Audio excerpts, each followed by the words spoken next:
So what I'd like you to do is to Google Storybooks Canada. Just type it in, Storybooks Canada.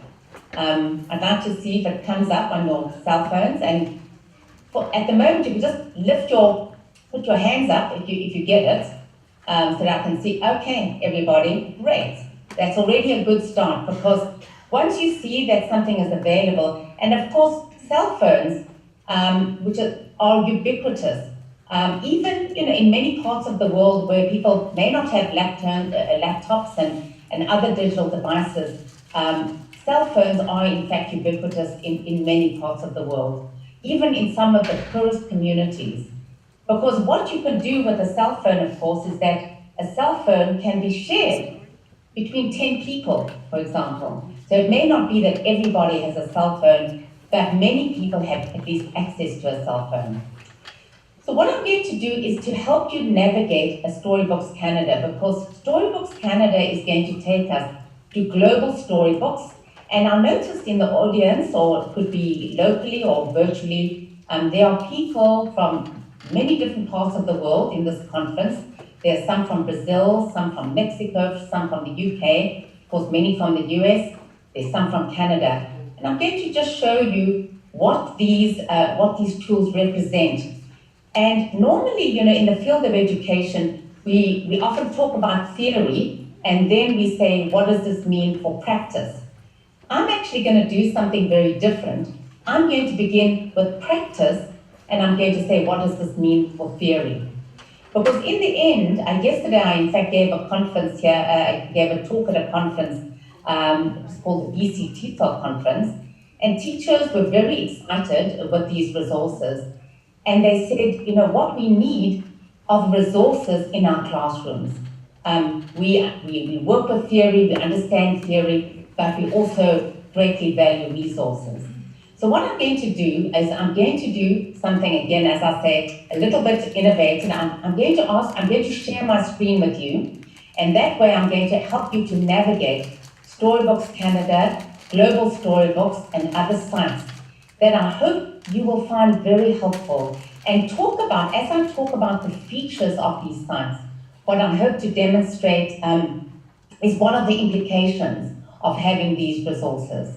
So I'm going to begin by sharing the screen, and I'm going to, there we go. Can people see my screen? Yes. Yes. If you put your hand up, that's good, okay. So I'm going to take you to Firefox. I'm going to just pull up a browser, and I'm going to pull up Storybooks Canada. I know that many of you have already found that. Okay, I'm going to just move this picture out the way. Actually, I'm going to put it down at the bottom, down here. So what you see here, we began this project. I have a phenomenal team, I think Nina will tell you. We have some amazing students at UBC, and we're privileged because, of course, they're not only Canadian, but they come from many different parts of the world and return often to their countries and share the resources. So Storybooks Canada is a free, open educational resource that promotes literacy and language learning in homes, schools, and communities. We work with 40 stories from the African Storybook, but what we've done with these stories is provide multilingual versions of these stories, and also provide them with audio, because audio helps kids become literate, in both the mother tongue and also the dominant language of any given society. So in Canada, we're working with English and French, and the most widely spoken immigrant and refugee languages of Canada. So if you go up to our change language, you'll see we're working in Canada with not only English and French, but Arabic, Cantonese, German, Italian, Korean, Mandarin, Persian, Polish, Portuguese, Punjabi, Somali, Spanish, Tagalog, Turkish, and Urdu. So that's a huge number, but for all of these stories, we have them available in audio. So what I'm going to do, and I'm hoping that this is going to work, I'm going to take you to a story and show you how the audio works, and how you toggle between languages. So we'll begin with English. So I'm going to take you to I like to read. Now the important thing about each story is that there is acknowledgement. Now we all see the need for open access resources, but we also want to acknowledge where they come from. So who the author might be, for example, Letta Machoga, who the illustrator might be, Björn Jayaga, who actually read the stories for the purposes, or we'll see also who translated those stories. So what you do with Storybooks Canada is, and with all these stories here, is that you can listen to the stories through this icon, or you can toggle between stories. So let's just look and see. Let's see if this works. I'm going to see if we can hear the story. I hope we can. I like to read. Great. Now you can see if you're learning French, for example, you can see it becomes available in French as well. If you want to change the audio, you simply go to the top, you change the language, and let's, for example, I know that I was looking at the list of people at the conference and I see there's a Lu Yang Ling. I don't know whether she's in the room at the moment, but she was talking about the need for stories in Chinese. We have Cantonese and Mandarin. So let's have a look at Mandarin, for example. Okay, so here we have a story in Mandarin, and we'll take it, listen to it in Mandarin. 我喜欢看书. Okay. Now, of course, you might have a Mandarin-speaking child in a class, and other children might say, what does that mean? And you can say, I like to read. So what I hope you see, this is I'm just showing you a little snapshots here. The potential of this for valuing the mother tongues of children in any classroom is important. Many of us who teach children and teach in schools have multilingual children in our classrooms. And many of them feel that their languages are not valued, they don't feel comfortable using their language in class. But here we have a resource where you can demonstrate to all the children in the class, look at the value of these languages. A child may not, for example, be able to speak English very well, but look how great they are in Mandarin. And so you are valuing the language of the child. And once you value the home language of the child, the ability then to learn a second language is that much more powerful. If you look at the work of Jim Cummins, for example, children first becoming literate in the mother tongue and then shifting to other languages that may be dominant. Now, the interesting thing is that what we've done in Canada, you can actually do in any country. So the potential here is that for all the languages, we've got all these wonderful stories. By the way, we also have these stories in with different levels. So there are 5 different levels, depending on level of difficulty. And by the time you get to level 5, you would likely be really a pretty solid reader. In the busy city of Nairobi, far away from a caring life at home, lived a group of homeless boys. Once you get to that level of difficulty, you are, I think, you've probably mastered the major literacy challenges in schools. But we'll go back home, and if you all scroll down, what you'll see when you scroll down is, I'll have to move you out the way actually, because now I've shifted you. I'll have to go here to the Global Storybooks. If you link on Global Storybooks portal, what you do in Canada, you can do, of course, for any other country. Now, because I noticed that there were a number of people from Brazil, I'm just going to show you our Storybooks Brazil. I have to keep moving you out the way so I can, here we go. So here we have Storybooks Brazil, And what we did with our Brazilian counterparts was to say, what are the languages that are spoken in Brazil? And we see there that, again, quite a wide range of languages are spoken in Brazil. And here, of course, we have Portuguese, as we see here, as the major language of Brazil. But of course, there are many other languages as well. If I go back to our global Storybooks portal, we also have got, for example, Storybooks Mexico. And what we're doing with Storybooks Mexico is very interesting because, let me just go scroll down to that. We've been able to translate the interface into Spanish, but we also are working with Anushka van het Hoofd in Mexico on looking at the indigenous languages of Mexico and slowly but surely translating into the local languages. Just for example, we have here one of the local languages, Nahuatl of Mexico, and we continue, of course, to do these translations. What I would like to do is I'm going to go back and just to have a look at other resources that are actually, I'm going to go back to Global Storybooks. Actually, in the US, we struggled a little bit with the US because, of course, like Canada, there are many different languages in the US, but it's a huge country. And what we decided to do in the US was to go regional. I'm giving a keynote in in Minnesota next month. So we actually developed a site called Storybooks Minnesota for the use of people in that particular region. And then I have a colleague who's doing research in Washington, D.C. with African American children. So we've got a site, Storybooks Washington, D.C.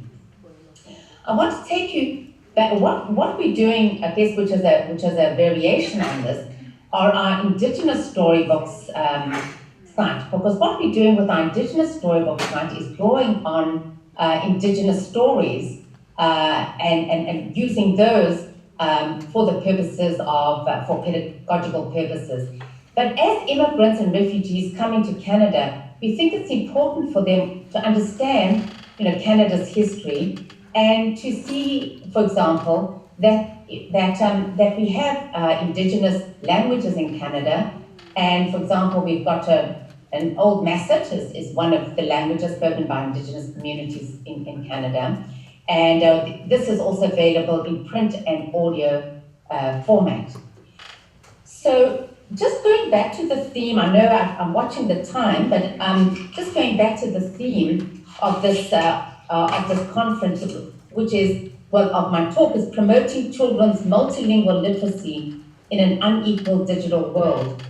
What we've taken up the challenge of trying to work with and provide open access stories that can be used locally and globally. We have a small team. I should take you back. It's amazing what you can do with a very small team. But I'm going to introduce you to our team because we've just got an amazing team. And let me get back to my Storybooks, Global Storybooks portal. Let me get back there. And I'm going to take you back to Storybooks Canada, because I'm so proud and so privileged to work with the team I work with. And I'm going to just take you down to some. These people, of course, are not only one's team members, but also in so many ways one's dearest friends. Espen Stranger Johansen, who's now in Norway, and he developed Storybooks Norway. Stella Florence Davidson, who's our Indigenous Outreach Coordinator. Asama Afrien, who did all the translations for Bangladesh and helped to develop Storybooks Bangladesh. Michelle Gilman, who's developing resources for teachers. Rahat Zaidi, who's actually outreach for French immersion. Darshan Soni, who's did a lot of the technical work. Ingrid Schechter, who's a volunteer, and a phenomenal contributor, Liam Doherty. Of course, although I've been invited to give this talk, it's the team behind me and with me that has been absolutely phenomenal. And just to share with you, for those of you, I know some of you are PhD scholars and master's students, what we're trying to do here is to make as much of our publications open access, so that we can actually upload our research. We just got one on honoring diversity within the classroom by Michelle Gilman. I've done a piece with Espen and Liam on the African Storybook and Storybooks Canada, and Jan here and colleagues are looking at digital storytelling and reconciliation. And of course, we've got videos. There's a fabulous video. Asma Afreen talks about the complexities of translating stories into Bangladesh and some of the challenges associated with them, the cultural and linguistic politics of translation. There's a huge amount that I could share with you, everybody, but I just wanted to give you a taste of what we're doing, invite you to go and explore these sites, share these sites, and develop some yourself, and do some of the translations, develop some of the materials that might be helpful to you, and join the team, join our global team. And I think that, so what we're looking at is that resources, that the digital can open up not only the sharing of ideas, which is very important, but also the sharing of resources. So I'm going to stop share. I hope could you put up your hands if you all saw that? You did. Oh, good. Fantastic. So I'm going to say, everybody, thank you so much. I've got so much more to say, but I think what I'd like to do is to open it up for questions, because that way, you know, I can really address some of the questions that you have. So, so Emily, could we, you know, could you field the questions? Would that be possible? Absolutely. And you'll know how we can manage our time, right? Yes, absolutely. Okay. Absolutely. Thank you.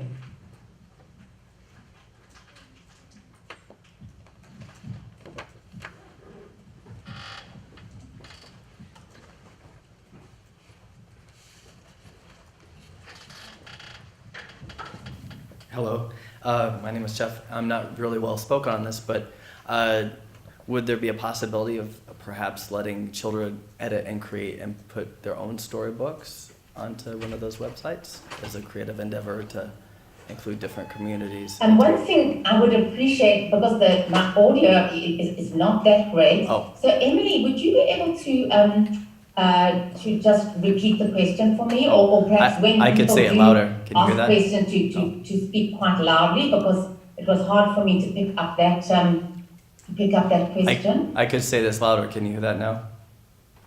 Oh. If you, yeah, as I say. Okay, I'll put the microphone. Okay, I was saying perhaps in the future of having kids create videos to be able, or I should say books to be able to put up on the website to include different communities of book writers through schools or classes. Thank you. Actually, I think that's a wonderful idea. And one of the links on Storybooks Canada is a link that says Create Stories. And that creation tool was developed by Kelly Toohey and Diane Dagenais at Simon Fraser University. And you can create your own stories, which is really wonderful. One of the things, of course, that we are trying to do with our project is to promote multilingualism. So the question is, if a child develops a story, which is fabulous, the question becomes, how can we translate that very story into many other languages, so that you can toggle, in a sense, between languages, because that is how, one of the features of our model is that if you're reading a story, you can read it in many different languages, and that's one way of promoting language learning. So if you create your own story, which is a wonderful resource, the question becomes, would one be able to provide that same story in many other languages? And that's wonderful.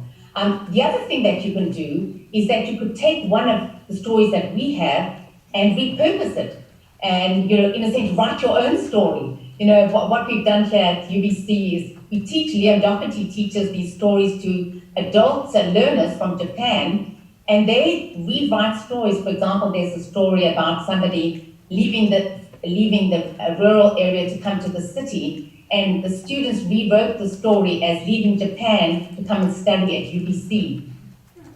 So there is a way of kind of looking at a model and then repurposing it, for other contexts and places. So that's also working with the same idea of drawing on imagination to recreate stories that would be particularly meaningful to you. Thank you for that question.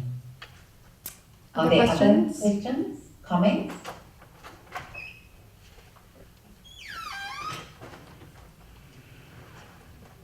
Okay. Hi, right here. Okay, this is Chantal Warner. Can you hear me okay? I can hear you. You can hear me, okay. I have a question that's also about the implementation of these in the classrooms. And I'm going to start with an anecdote just to show you where I was going. My daughter was in a class this year where she had two boys who had recently arrived from Mexico, and they were using digital resources in a number of different ways to support their English language learning. But one of the effects of that is that she and other students in the class started learning Spanish. And so I'm wondering, are these primarily being used for the students to learn English and French, or are you also seeing the other students in the class getting excited and interested in the languages that other classmates bring, that they've been bringing from other countries that they're arriving from? I mean, that's exactly what it's about.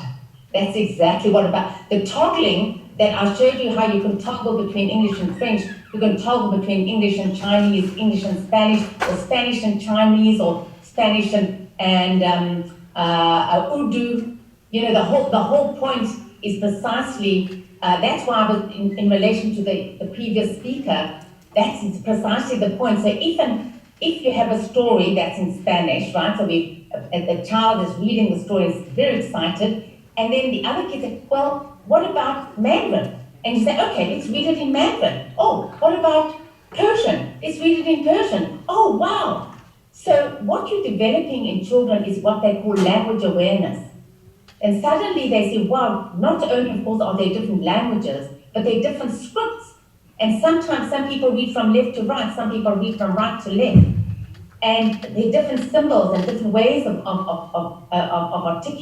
developing literacy. So the whole idea of developing a multilingual resource is precisely that it provides an entry point for a multilingual classroom. And a teacher, for example, who obviously we're lucky if we speak maybe 2 or 3 languages as teachers, but a teacher may have a class where there may be 12 different languages, and then she or he would be able to say, look, I can't speak Tagalog, but are there any Tagalog speakers?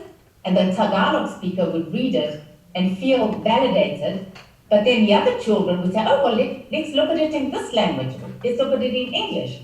So that becomes, in a sense, a common, the stories become a common resource for the classroom, because multilingually you can access those stories in different languages and with different scripts. Does that answer your question? Yeah, and the thing that's so beautiful is that a child can go home again and show their parents or their caregivers or their families, look at this, look what we did in class today. And then the parents feel that, boy, the language is valued. And then they'll say, well, let's see that language in English then, or let's see it in Spanish, right? So the parents also then feel that their languages are validated. And so what you're doing is building and strengthening connections between homes and schools and communities as well. Yeah, and some of you might know the work that I do on identity. And in many ways, for me, this is an issue of identity. If we say that your language and the languages you speak are important to your identity, you have to value that. And not just in theory. You have to have different languages in pictures across a wall. A teacher can also learn to say hello in 10 different languages. That is not difficult, right? So what we say when we talk about valuing kids' multiple identities and the kinds of knowledge that they bring to school, you can do so with these kinds of multilingual resources that are, again, free and open access. I had a question, Bonnie. One of the thank you so much, by the way. This was a really interesting presentation on so many fabulous resources available to us. And one of the interesting features I thought was specifically the citation of who wrote the story, who illustrated the story, who put it together. And I was wondering if you could talk a little bit more about the sort of rationale in making that a central part of these stories. I'm so pleased you asked this question, really, because one of the things, this project is enormous, but we have limited funds, limited people. What's carried the project are the volunteers. The people who are passionate about it, the people who say, I want to see my language represented, and largely volunteer their time to do translations, to do audios, and so forth. But what is their investment in it? And some of you who know my work, I talk about issues of investment. And their investment, of course, is partly to see their work represented, but also that they do get acknowledged for it. I just want to answer that last question about acknowledgement. I think I was saying I had a student who went for a job interview in Saudi Arabia, and she was actually able to say what work she'd done and to provide a link for it, and she got the job. So this is what acknowledgement does, and we work with Creative Commons, so people get acknowledged for their work, but then people can share their work, and so that if people volunteer their time, in a sense, they are acknowledged for that, as not only as talented translators and writers, but also as giving service to the wider community. So being acknowledged is absolutely crucial to the whole endeavor of free and open access, that there is acknowledgement through the system. And we do that through Creative Commons. Thank you so much, Bonnie. It was such a pleasure having you. Any last questions? Wonderful. Tiny black mic. This one? Hi. It is absolutely a pleasure to hear about your work. Have you guys, or in this whole project, do you have anything about oral traditions being translated into stories that can be shared? I mean, oral folklore, something like that being translated. Are you able to hear me? Are you able to hear me? Yeah, I didn't hear the part about which stories being translated. Anything from these regions that are folklore or oral traditions? Yes. Well, interestingly enough, of course, any story can actually be rendered in print, and many people feel that this is one of the beauties of this global storybooks, is that you can capture those stories, that folklore, before it gets lost. And I think that is precisely one of the strengths. Many of the stories that are on, for example, the African storybook, are part of folklore, and it acknowledges folklore, and it renders it available for future generations. And this is, I think, again, one of the amazing strengths of this particular project. Absolutely. That it can be captured, it can be shared, and people feel that their work, it will be available for generations to come. Thank you. Thank you. I appreciate that. All right, any last questions before we... Wonderful. Oh, one more. Okay, we have time for one more. Okay. Hello, Dr. Norton. Thank you for your talk. And I have a question about how, I don't know if you have mentioned this before, I'm sorry if I missed that, but how can I use this resource to work with adults, learners, like, because some refugees, for example, they don't read or write in English, and I found the resource very useful for young learners, but do you have strategies on how to work with adults? Because it's very interesting, and I'd like to know more about it, if you may. Thank you. Okay, thank you so much for that question. What we find exciting about the 40 stories that we've chosen for this project is that we have what are high-low texts. So in other words, you can, for not only young children, but some of the stories for middle school, some for adults, they are high interest, low vocabulary. And this is a very important, adults who are learning don't want to feel that they're reading children's books. But there are a number of stories that would fit the category of what is called high-low text. They're high interest, but low vocabulary. And you could go through the 40 and say which ones would be appropriate for adults. So that is one answer to the question. The other answer is the notion of family literacy. Because if parents are working with their children and reading stories with their children, they might also be learning, but because they're working with their children, they don't feel that they're being infantilized. They feel that they are working as a family towards literacy. The third answer to the question is that that's exactly why we've got the stories in audio. Because not everybody there are many refugees who are coming into new countries, they're not literate yet, in their mother tongue even, but they can at least hear stories in their mother tongue. And then slowly but surely, they can actually begin to develop literacy in the mother tongue through the help of the audio. And then, of course, learn other languages as well. So there are these multiple purposes, but the concept of high-low text, if you go to our resource section, there's a chapter by Michelle Gilman in the very first chapter about honoring diversity. You'll see how you can use these high-low texts. But of course, you don't need to be told. You can look at the text, which ones work, which ones would work for my classroom. And the beauty of it is that you can go to the audio and you can all share the stories. The fact also is that because these are beautifully illustrated, even if people, aren't literate, they can talk about meaning making through the visual. You can have interesting discussions. What do you think the story is about? How do you make sense of this image? Who are the participants in the story? What do you think is going to happen in the story? So the visual also actually helps people to learn. So it's the multimodal features of these projects that are useful. There's the picture, there's the audio, and there's the written. And in fact, one project we're working on at the moment, one of the many, is we're calling it Storybooks Speech and Hearing.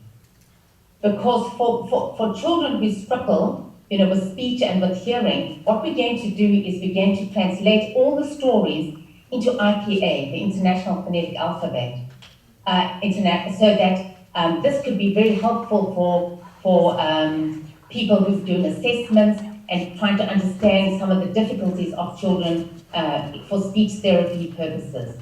So just hang in there for probably another month.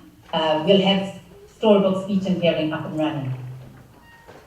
Thank you so much. Please help me in thanking Dr. Bonny Norton for a wonderful presentation today.